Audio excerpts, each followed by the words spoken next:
Hi everyone, welcome to my channel. So I want to show you guys how I spend the Christmas day cooking.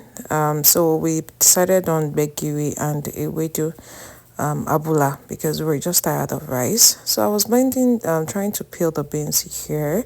So I use a blender to peel my beans, and once I'm done peeling it with the blender, all I just need to do is just to wash a few times and just literally just rinse away, sha. And then I decided to use the pressure pot to cook it so that it will be fast and to save time. So put the beans in the pressure pot, and while that is going on, I face the pepper. So for Abula stew, what I usually do is to boil my pepper raw like this in the pot, and once it is well cooked, you see it will be matching by itself. Once it's well cooked, I put it in the blender. Whichever blender will do this better than a buchi mix blender. So that's the blender I use. And that thing you're looking in the pepper is just residue from boiling meat. So I freeze them and I use them to blend my pepper. You see, that way I don't have to put so much spice in my soup. I just add salt once I'm cooking it. So usually when I want to cook abula stew like that, I'll fry the meat first, just a bit in the oil I'm going to be using. So I use a bit of palm oil and vegetable oil, and once I'm done frying the meat, I pack it out, pour the pepper. So this one I wanted to add Titus to it, so I put the Titus in, because don't forget that we boiled the pepper before cooking. So I'm literally using a boiled pepper, so I don't have to make sure to leave it to cook for too long. So I put the fish in it, let the fish cook. Notice I did not use spoon. I just mixed it together, because if you use spoon, you might just start to destroy the meat inside the stew, and I don't like it.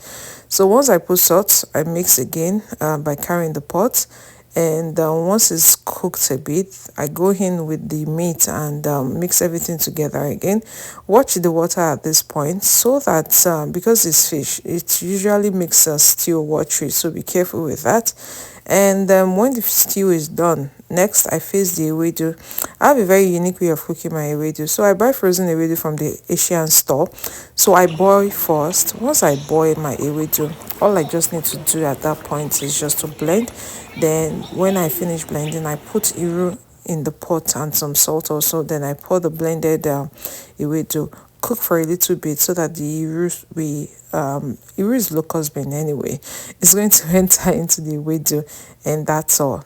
You will notice that the ewedu will draw very well. If it doesn't draw, come back. I'll come and teach you for free how to cook it to make it draw.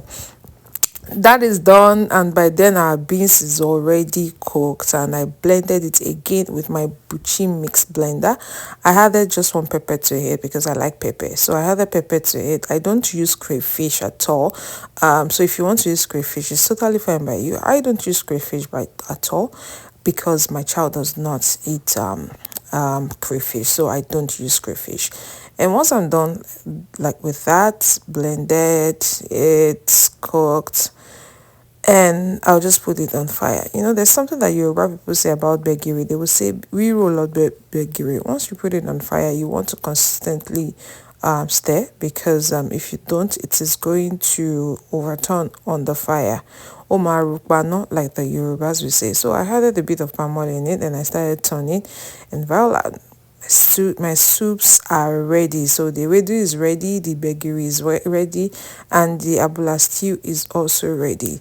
So this time around, we didn't have to eat rice on January 1st. We ate gbegiri and ewedu with amala. So the combination is called abula. So this is me here about to turn the amala. I was making a bit of meal, because I wanted to give some of our family friends some food, and so I had to make a very big pot of it. So don't think it's only my family that finished this big pot anyways.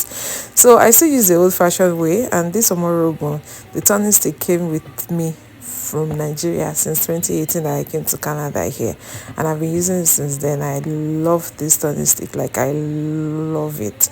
So that's what I've been using since then. And once I've mixed them all together, I'll just add a bit of water in it, so that way it's going to cook well.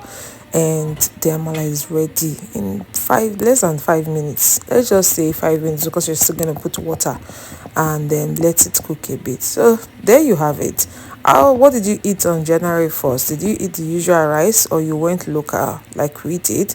I'm so what's it called? I'm very eager to hear what you think about eating Abula on the 1st of January.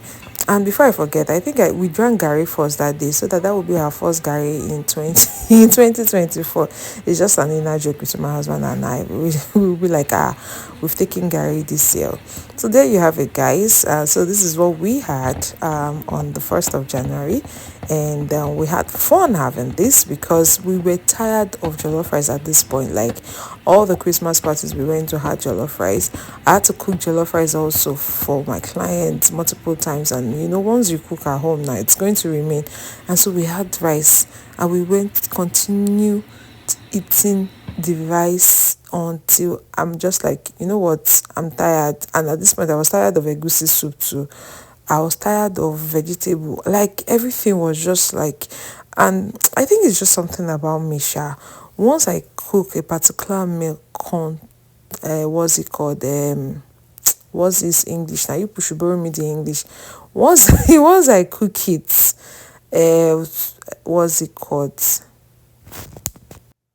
so once I cook a particular meal consecutively, I just get tired of the meal, and you know what, I'm just going to be like, I've had enough of it. So that was the reason why we decided to go for something else, and I hope you guys enjoy my video. Please like, comment and share.